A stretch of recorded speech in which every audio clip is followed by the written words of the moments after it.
He's so... I'm gonna cry, dude. He's so cute. I'm actually tearing up, bro. What the fuck? What is Kojima doing to me, bro? What are you doing to me? Yep, that's me. You're probably wondering, why is this man obsessed with this virtual baby? Well, let me take you back to where it all started.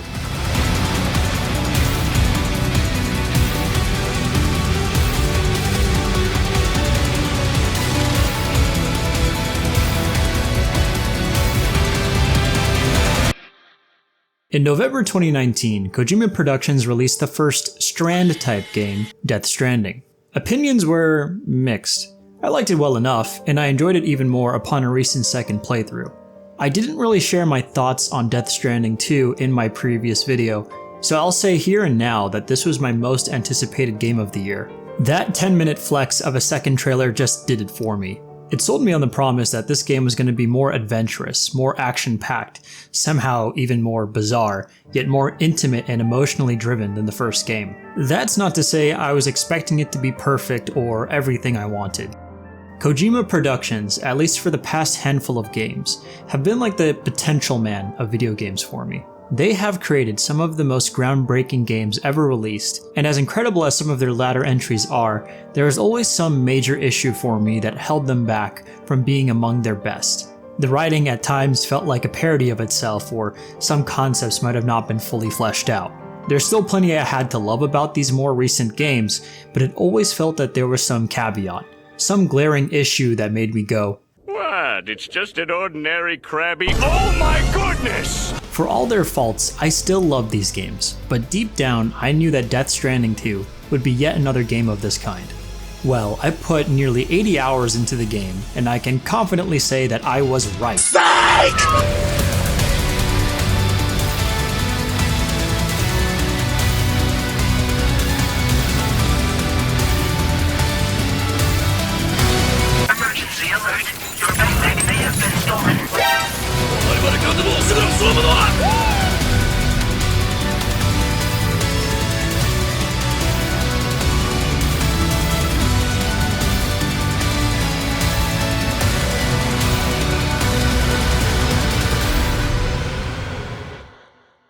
I couldn't put this game down. I couldn't stop myself. Koji Pro has refined the gameplay loop to perfection. Every little warehouse I stopped at, I thought, okay, this is it, I'm stopping here. But I knew the porter worm in the back of my brain was demanding more! The amount of times I would catch myself out of the spell of this game, only to glance over at the clock and see it was 2 AM. Why do you think this video took so long to make? I was delayed. Kept you waiting, huh? I'm still fucking making these monorails, dude. My parents watched me do this for 6 hours straight and they said something is wrong with me. There was just so much new to discover. New tools, enemies, enhancements, characters, little morsels of story that were so intriguing and so well directed, but okay, after this delivery, I'm done for the day. That's it. Wait, what do you mean you can catch Pokemon in this game and make them fight? Everything feels so fresh and engaging to interact with. We're introduced to new gameplay ideas and systems constantly in between each of these delivery points. It's exciting to see these little spiders and wonder what their deal is, then running the hell away immediately. It's a relief to see that vehicles actually work the way you expect them to. If I got stuck, that was on me. Mechanically though, it's the same as the first game. It's just that the gameplay loop this go around has been polished and perfected to a mere sheen. While the first game was addictive in that you were always picking up an order or a lost piece of cargo, there were a few inconveniences that got in the way of enjoying your delivery. Well now, cargo placement is easily optimized with just a few simple button presses. There are more weapons, more options in approaching deliveries. Instead of stealthing through or ignoring enemy encounters altogether like I did in the first game, you can take off your backpack and take down enemies like in the Phantom Pain. The new A-Pass system offers a way to further improve your preferred method of gameplay.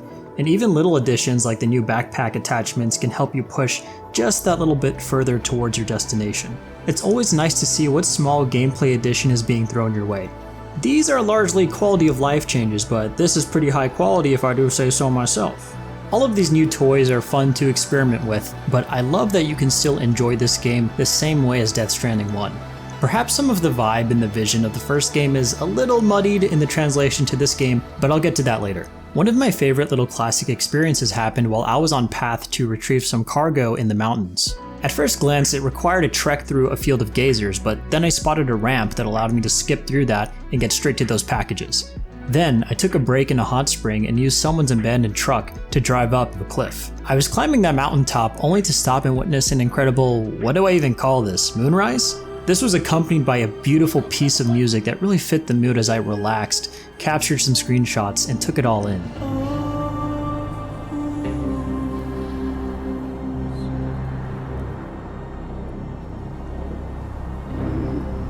Once I was done, I used another jump ramp to get down, climbed up another cliff, then down the final slope while one of the prettiest songs I've ever heard was playing.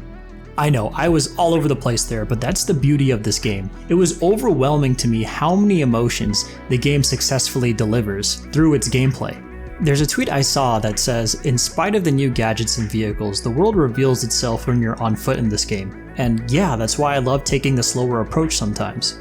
It's because of that I experienced the full spectrum of wanderlust to bliss while delivering streaming equipment to an anime girl on the other side of the map. This is the range of Death Stranding 2. It's really up to you to tailor your experience. When I unlocked that stupid Pecora cap, I was acting like a menace around the map, dude. I was laughing my ass off at the sound bites while using jump ramps and was having fun just doing that over and over again. What you looking for, dumbass? It was definitely silly and sidetracking off the main quest, but that's part of the charm. The game can be whatever you want it to be.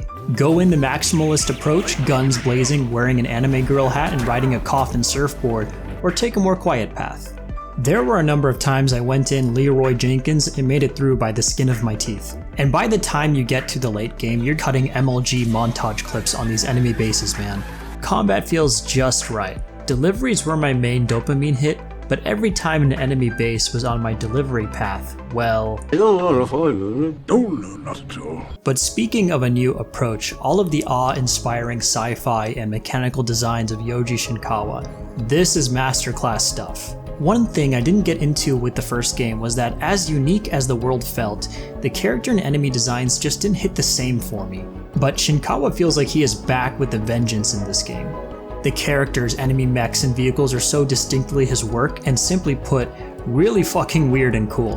The sound design and the way that vehicles interact with the ground beneath them feels so well realized and tangible as pieces of technology. I'm kind of oddly obsessed with all these minute things, and that speaks to the level of immersion this game offers. This is something Koji Pro has always excelled in, that obsessive attention to detail. It's small stuff that you don't see in a lot of video games. All the different animations of Sam quickly stumbling into and out of the vehicle, the sunburn on his face after being outside for a long time, seeing all the cute things Lou does. It's chock full of these small additions of realism that sum up to it being this unreal yet totally believable world. And yeah, that presentation is just wow. I couldn't believe what my eyes were seeing sometimes. Like, literally. It was late at night when I got to that first disaster scenario with Neil and the fireworks. After witnessing the incredible camera work, lighting, art direction, just everything on display, and then cutting back to gameplay with this environment, I felt spoiled by what I was seeing. I needed to watch this with a fresh set of eyes to fully appreciate what was on my TV screen. And so I did just that. I turned off my PS5 right then and there, slept, woke up, then watched the same thing all over again. I know I sound hyperbolic, but the game was just that for me. A visual marvel, a level of graphical detail that is pushing what we thought possible in this console generation. YouTube compression and me saving this gameplay footage at 1080p resolution really doesn't do it any justice. You have to see this on your own console with a nice monitor to appreciate what Koji Pro was able to achieve here. Hats off to all of the artists and programmers for the ethereal world design of this game. From the sun-soaked sands to the glistening gravel, the simple act of having the sun set this time made the world feel so much more real. The new weather effects added another layer of immersion and potential for new gameplay possibilities. And that does lead me to a few points of critique. They usually happen in areas I'm nowhere near on the map. I got killed by an avalanche once and that was it. Their inclusion meant more for happenings in the story rather than gameplay. The same goes for the new BTs and chiral creatures. These Watcher BTs are terrifying in the early hours of the game, but they rarely show up past the intro. I can count on my hand how many times they appeared in my 80-hour playthrough. I loved thinking of ways to deal with them when they did show up, I just needed more. Same with chiral creatures. There was one mission where you have to retrieve cargo within a field of them, and more orders like that would have been fun. I do like that the game can be played any way you prefer. However, I feel that these threats should have been utilized more as those beginning hours made it out to be. It also made me miss some of that feeling of unease the first game captured so well in its more challenging BT sections. Perhaps this stood out to me more because I played this on normal and my recent playthrough of DS1 was on hard. Kojima Productions likely wanted to push these ideas further since BTs and weather effects were in the first game, but they also wanted to emphasize combat and player expression, which was more the focus of the Phantom Pain. One thing that may have been the monkey's paw was wanting vehicle traversal to be improved in this game.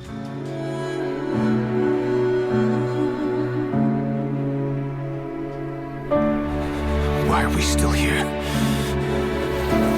Just to suffer.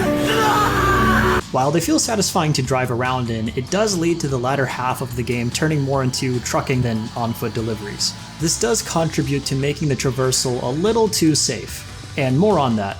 In the first game, Sam did have inherent stats, which would improve as you made more deliveries and carried more cargo. They return in DS2, but in combination with the environment being less harsh than DS1, I found most deliveries to be more relaxing than a challenge. There's still some pretty tricky terrain late game in the mountains, but most of Australia either had me booking it on foot or cruising in my trusty Ford F-150. This is where more BTs and more impactful chiral creatures could have come into play.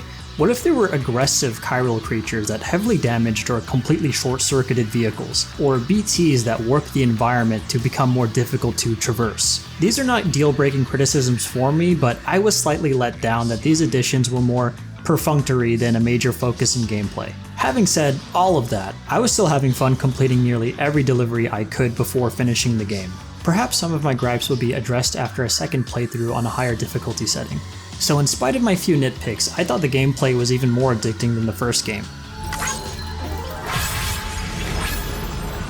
What about the story? As I said in my DS1 video, I wasn't a fan of how expository the dialogue was in that game. This game starts off with the opposite approach. Just after a few minutes of title credits, we get straight to gameplay. Where the first game had the obligation of establishing this world and these characters, here we get to enjoy the fruits of that labor by unwinding with the cast more often. Someone doesn't like shoes? There is a grander narrative about AI and its role in our own demise. I love that it ultimately resolves itself as fast as it is funny, like the idea that AI can ever match and replace human ingenuity is a joke. You used me for land development! There's a lot to unpack there, but really it was the human element of the story that I found most compelling. There's a lot more emotion and chemistry between the characters this time around. Maybe now that I have experienced the first game and I've grown accustomed to the idiosyncrasies of this cast, I found their awkwardness more charming than off-putting. And I really like that the game isn't afraid to put these characters through the ringer. This wild spectrum in tone from totally unserious to deeply depressing is not new for a Kojima game. But having the characters show more anger, more joy, more sorrow, gave me more to latch onto throughout the journey. In the first game, the most impactful events in Sam's life had already happened, but here we experience the same losses that he does. Other than the ending, also holy fuck that ending, there's one moment that the game built up to and was a poignant underline of its main message. Namely the reverse reveal of Lou's death. When we first see Lou's ghost enter Sam's pod after her death, I was relieved. I was thinking that there would be some convoluted way to bring her back. Which there is, and I love that, but this is besides the point. In spite of this happening, I also felt uncomfortable with this feeling of not moving on. That wasn't the Lou I knew, this was just a ghost of her. Even gameplay-wise, it felt as though we were stuck with this past mechanic that had its time in the sun. We had essentially gone back to the status quo of the first game. I was pretty shocked at Lou's death, but I had moved on. And that feeling I had through gameplay translated so well to the actual story where we get that reverse reveal. The candid performance by Léa Seydoux as she tries to make her unconditional love break through the powerful silence of Sam's shock that he has been alone this whole time. Fuck, dude. So from the beginning, Lou was never there? I've been alone this whole time.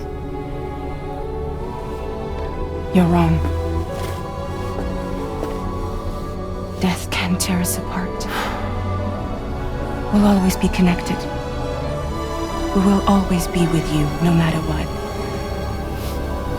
You will never, ever be alone.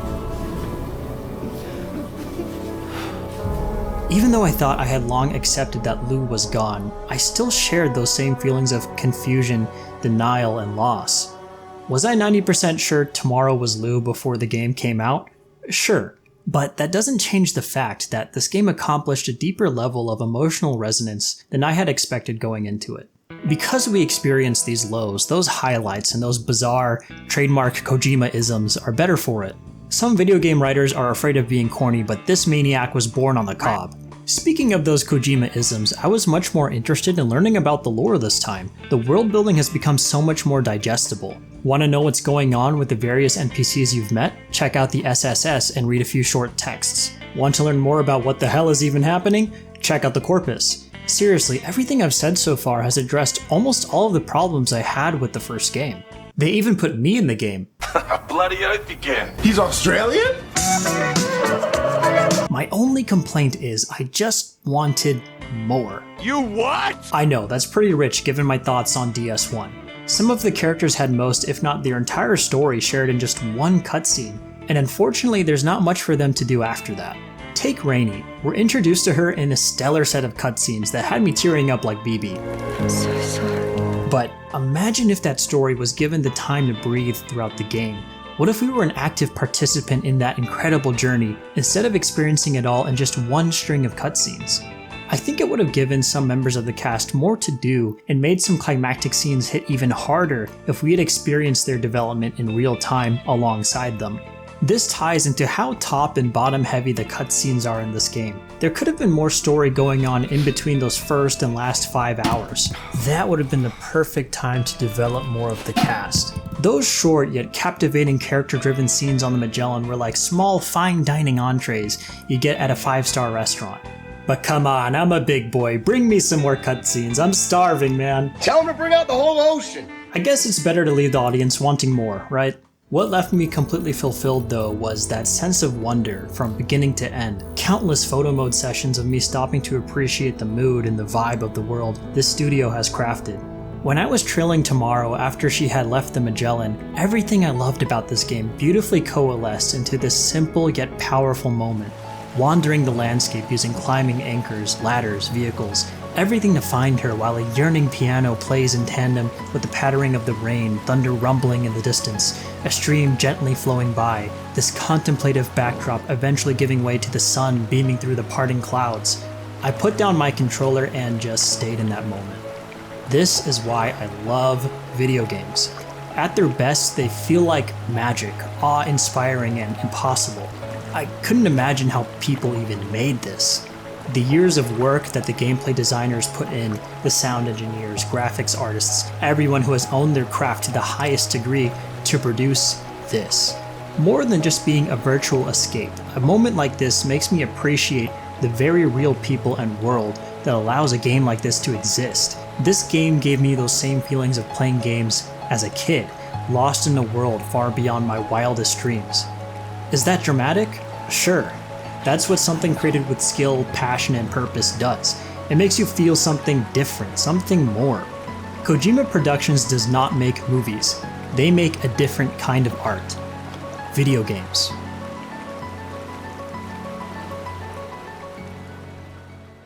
Hey, thank you all for watching. Creating this video from start to end was the most fun I've had on this channel yet.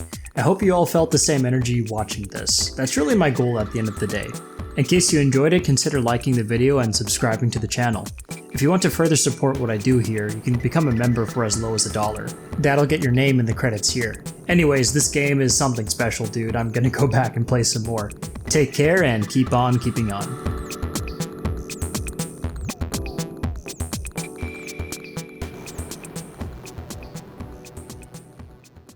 Full-time porter, part-time pizza delivery boy. Let's do this. Alright, we're on time. We're gonna get a massive tip off of this one, boys.